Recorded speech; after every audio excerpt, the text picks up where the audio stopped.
Welcome to your Thursday edition of Jamaica Magazine. I'm Adrian Atkinson.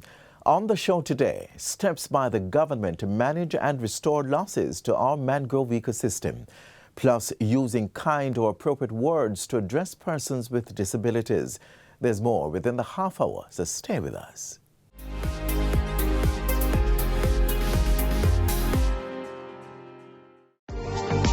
Public passenger vehicle operators and commercial carriers, renew your road license online. It's as easy as 1-2 click. Visit the Transport Authority website at www.ta.org.jm. Choose your license type and click Apply Now. Sign in or create an account with your email address and complete the application process, uploading all relevant documents. Make payment using a debit or credit card. Once your application is approved, the Transport Authority will email you to collect your sticker. Pick up your sticker in office or utilize our courier service. Once the sticker is collected, your digital road license will be emailed to you. For more information, call the Transport Authority toll-free at 888-991-5687.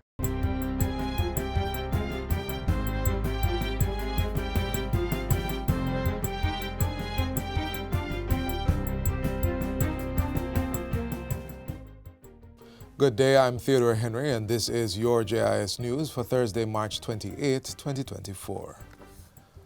Government is putting together a working group to quickly review Jamaica's additional stamp duty regime for imported raw foods and other goods.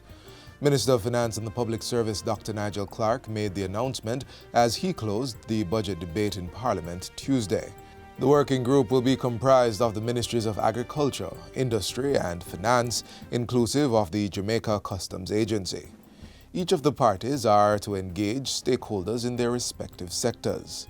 Minister Clark explains that while the process can be long and costly, there is room to negotiate Jamaica's maximum inbound duty rates under its WTO agreements, and that is to be the focus of the working group.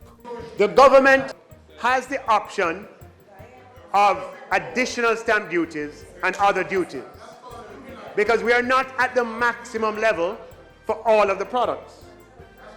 And the government of Jamaica is committed to quickly reviewing the additional stamp duty regime, including for raw foods, with a view of making the necessary adjustments in consultation with stakeholders.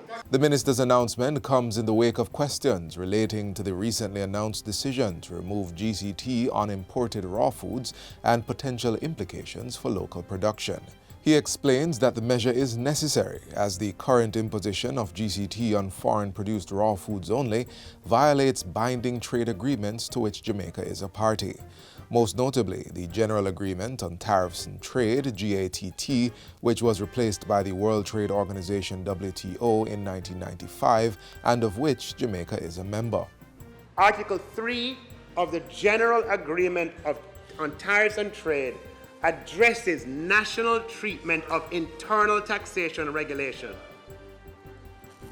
It is very clear that the agreement, which is binding on Jamaica, forbids the application of GCT on foreign-produced goods in a specific category, while not also applying GCT to locally produced goods in the same category. The finance minister reveals that the breach was most recently brought to the government's attention during a visit to Jamaica in November 2023 by representatives of the WTO who were conducting a customary scheduled review of our trade regime. And there are only two options to address this breach.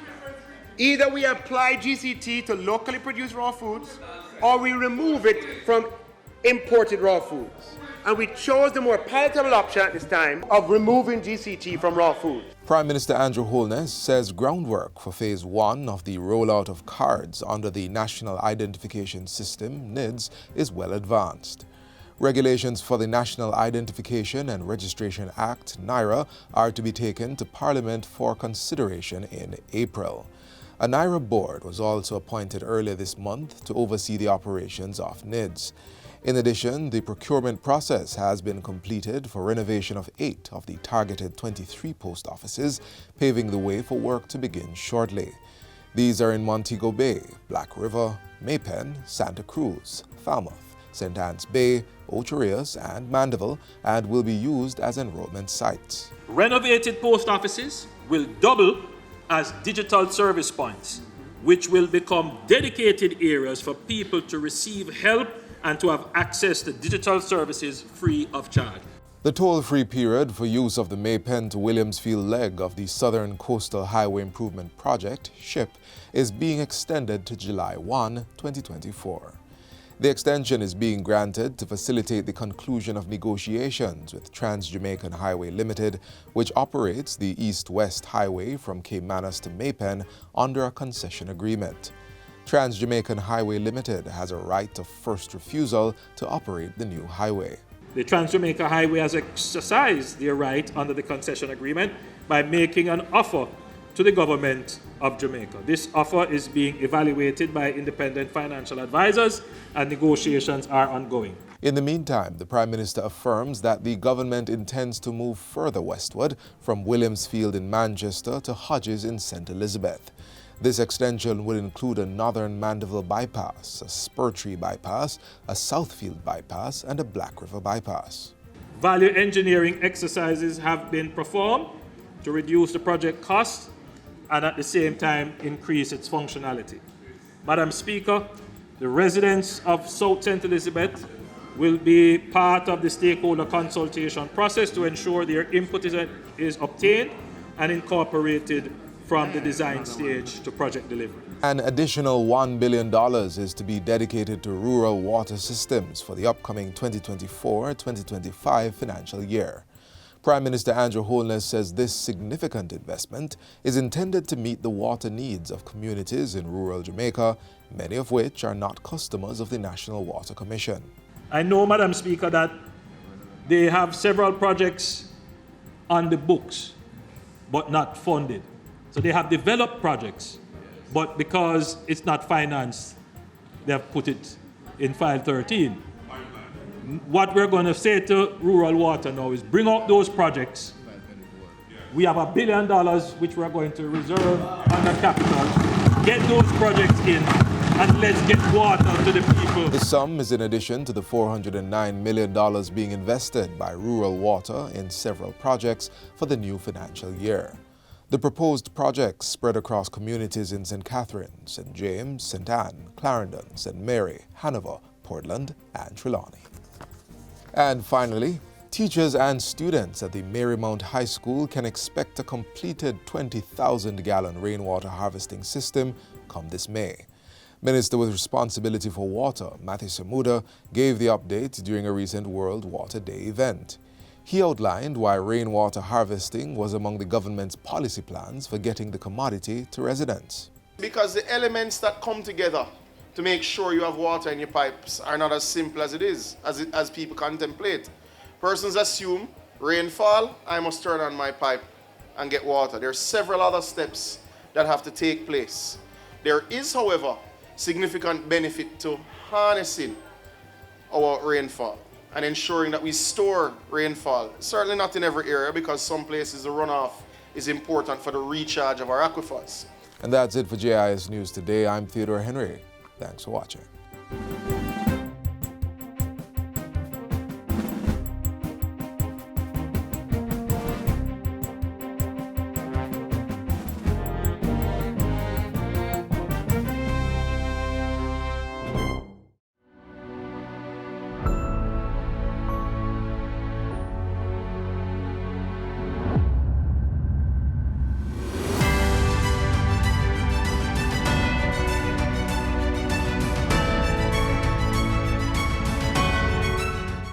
Do your part to prevent mosquito breeding. Mosquitoes will breed in any container that holds water. Tightly cover water storage containers such as drums, barrels, buckets and tanks. If this cannot be done, pour cooking oil on the water surface. Punch holes in all tins, plastics and beverage boxes to prevent the collection of water before disposal. Cover all tires or fill with dirt to prevent water collection. Scrub all vases once per week to remove mosquito eggs. Use mosquito repellents to protect yourself from mosquito bites. Dispose of garbage properly by placing in plastic bags and securing properly to prevent water collection. A message from the Ministry of Health and Wellness. Prime Minister Andrew Holness made several announcements in his presentation to the 2024-2025 budget debate. A recap of one key point is next.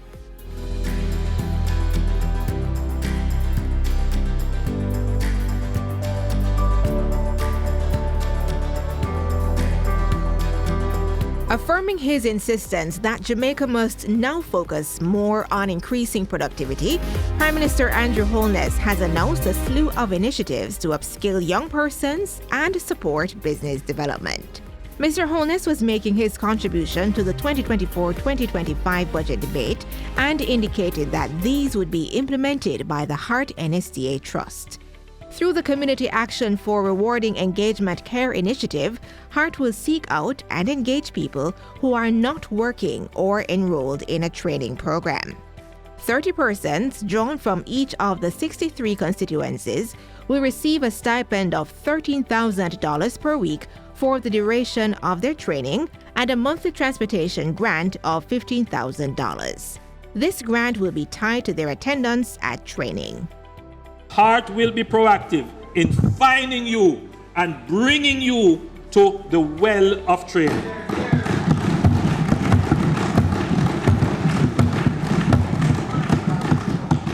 If our economy is to grow, we need every able-bodied man and woman who is able and capable of working to join the labor force. A specialized team in Heart will go to their houses or meet them on the corner if necessary to engage with them and enroll them into the program that will enhance their employability. Heart will also roll out a partnership with the JDF for additional training and character development through the Jamaica National Service Corps. Another initiative is an accelerated pre-apprenticeship program with construction firms to develop employability skills and technical competencies. It will include a 7-month immersive, on-site training, on-the-job mentorship and assessment and certification. This creative approach will make the training in construction more aligned to industry needs, and we will be able to put persons to work in a shorter time frame. Another layer of skill development and certification in construction will include HOPE participants through on-the-job training with the National Housing Trust. During the 2-year apprenticeship period, participants will receive a stipend. The program is in partnership with Heart and other development partners. Another boost, Madam Speaker, for the labor supply of the construction sector is that the NHT will also expand its scholarship program to provide tuition at a maximum of $1 million per annum per student for up to 10 students at the tertiary level, pursuing careers in civil engineering, construction management, construction technology, architecture, urban planning, and building technologies and other related fields. The Heart NSTA Trust will also launch the Skills on Demand portal, connecting skilled professionals with potential employers and clients. If you need a plumber to fix a leak at your house, you will be able to go on the Skills on Demand portal and identify plumbing professionals who have registered and who have been verified as having training and certification from Heart. Skilled professionals will be able to advertise their skills, their previous employers' ratings, and their current location to potential employers and clients. Mr. Holness says potential employers and clients will also have the ability to post specific job openings for individuals with the required skills. Having removed tuition fees in 2023 for all Heart programs up to level 4, the government is incentivizing successful students. Prime Minister Holness says this is to facilitate more self-employed and young people who are entrepreneurial.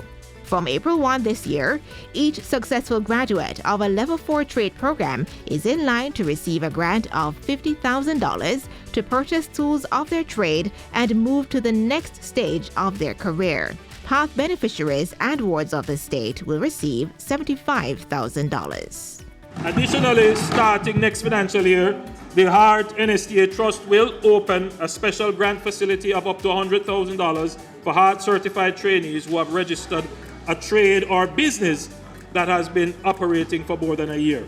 The beneficiaries will also be assisted in refining their business plans, executing marketing activities, further capacity building, and other forms of technical support. Mr. Holness announced further that come June this year, the Development Bank of Jamaica will introduce the Tradesperson Ownership Opportunity Loan Tool Program. This will allow small contractors to access up to $500,000 to assist with purchasing or upgrading their tools. So technically, Madam Speaker, a graduate could get 50,000 grant and then go to DBJ and get another loan for 500,000 to buy the tools necessary to start off their business.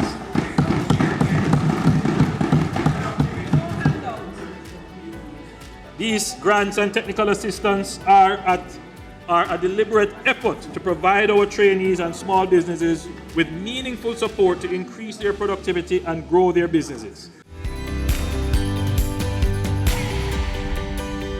Going even further, the government is making available a pool of $200 million in tuition support.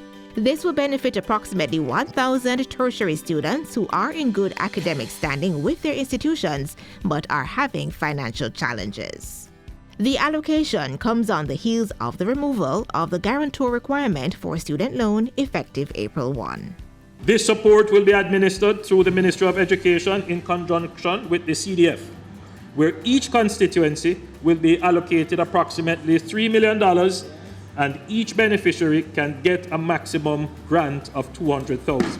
The Prime Minister says this move is to provide access to higher education and secure a pool of competent and qualified prospective workers for the labor market.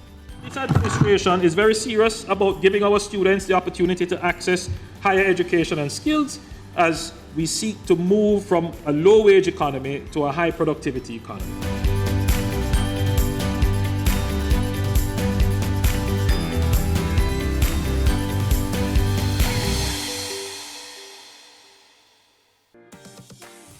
Have you heard? Starting April 1, 2024, the JUTC fares will drop by 50%. And here's your key. To enjoy these savings, you'll need the JUTC Smarter Card. The JUTC fares come April 1, 2024 will be as follows. Regular fare, $50, children's fare, $20, and the fare for pensioners, $25. But wait, there's more. New and existing cardholders will benefit from an additional 3 free rides. Ready to hop on board? Swing by the Halfway Tree Transport Center, JUTC's downtown hub, or the Greater Portmore office to obtain or replace your Smarter Card. Just bring your ID, birth certificate, and the cash to load onto your Smarter Card. Don't miss out on this opportunity. Sign up today and secure your Smarter Card. Everyone likes to be referred to in the most appropriate way, and definitely not in a manner that is offensive. But for some persons, especially those living with disabilities, it's something they have to deal with daily. This is not acceptable. So here are a few examples of what to say.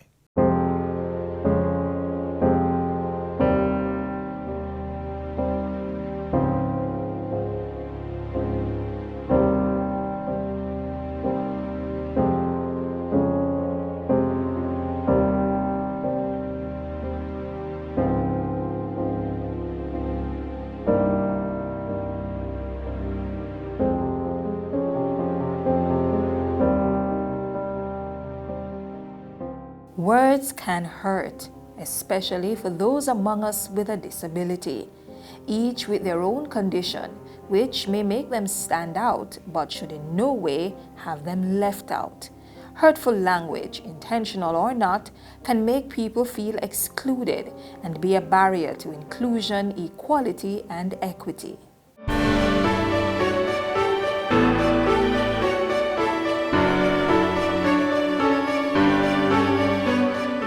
A disability is a physical or mental condition that limits a person's movements, senses, or activities.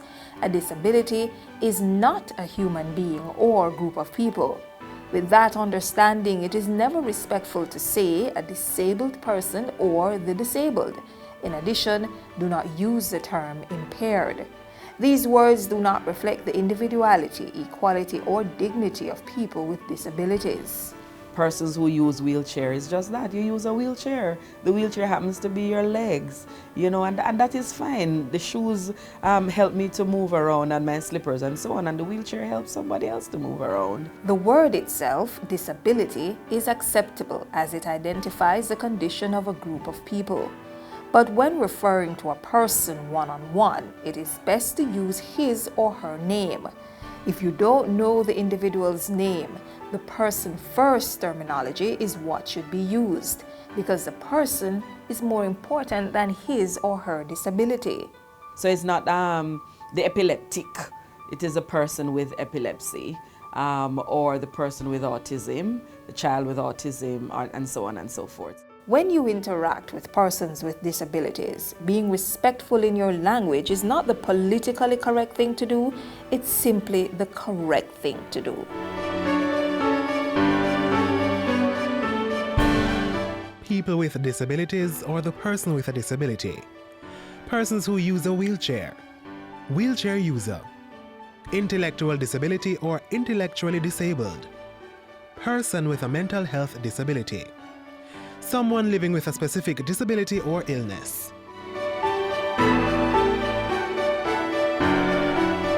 In addition, when talking about places with accommodations for people with disabilities, use the term accessible. Do not use disabled or handicapped. For example, it is proper to say accessible parking space or an accessible pathway. And consider this. If you refer to someone without a disability as normal, what does that make the person with a disability? Over time, the use of language and words describing persons with disabilities have changed. As we all seek acceptance and respect, we should do our best to keep updated on the terminologies that do not dehumanize each other. If in doubt, ask. That man or woman with a disability will be happy to tell you what he or she is comfortable with being called. This fosters respect, tolerance, and prevents unnecessary embarrassment. When speaking with or of a particular group of persons with a disability, choose your words wisely.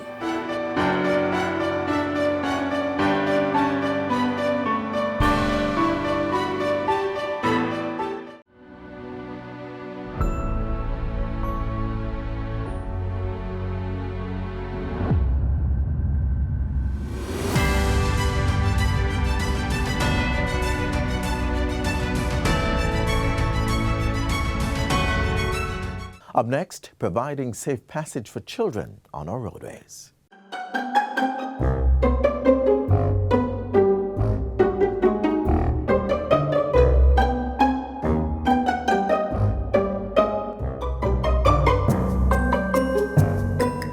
The Safe Passage Project is an intervention to support the safe commute of children to and from school using specific roadways and thoroughfares.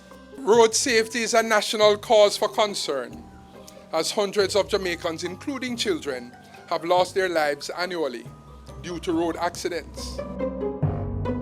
The police and citizens do welcome the Safe Passage Project. This project is not only beneficial to our youngsters, but by extension, the community. The project has already been implemented in 8 schools across Jamaica under the first phase of the Integrated Community Development Project, ICDP, which was funded by the World Bank. And building on the success of Phase 1, the Safe Passages Project is now being implemented under the Government of Jamaica's ICDP-2 project in 5 communities: Salt Spring and Anchovy in St. James, Treadlight in Clarendon, Greenwich Town in Kingston, and August Town in St. Andrew. 3 of these safe passages, including within Salt Spring, are Government of Jamaica targets under the EU's Citizen Security Program for financial year 2021-22. We are here in this ceremony to hand over a safe passage. And let me tell you that indeed when we help the government to implement the Citizen Security Plan, to make sure that children can go from the two places in their life which should be, where they should be safest, between home and school, one cannot say that that is not contributing to citizen security and to their well-being. So I'm extremely happy to see that we have included interventions like this in our support. It is not just a road safety project, it's a community project where everyone gets involved. The project does not stop with the infrastructure. It also includes a comprehensive public education and road safety program targeting staff and students, residents, transport providers, and other road users by educating them on proper road usage. It is my hope that this Safe Passage project will attract other stakeholders to build on this foundation.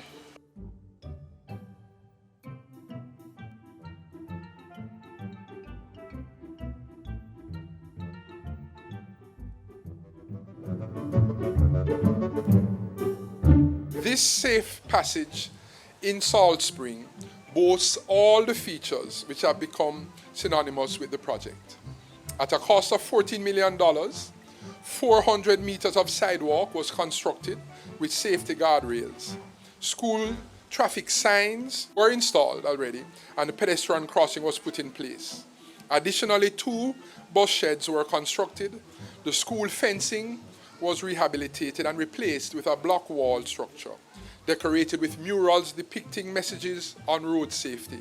It is my hope that this Safe Passage program will have the outcome of providing safe commute for students, staff, and other pedestrians in partnership with the wider community and other stakeholders.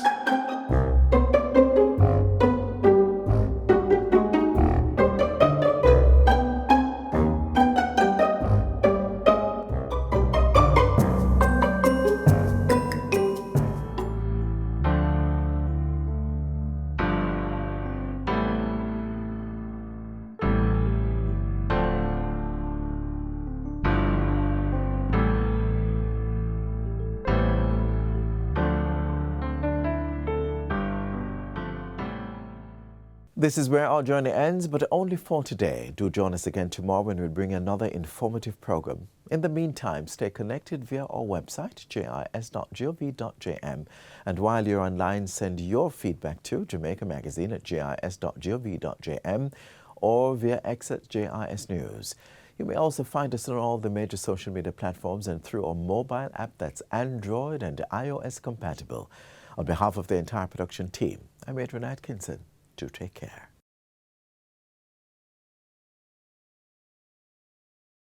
This has been a production of the Jamaica Information Service, the voice of Jamaica.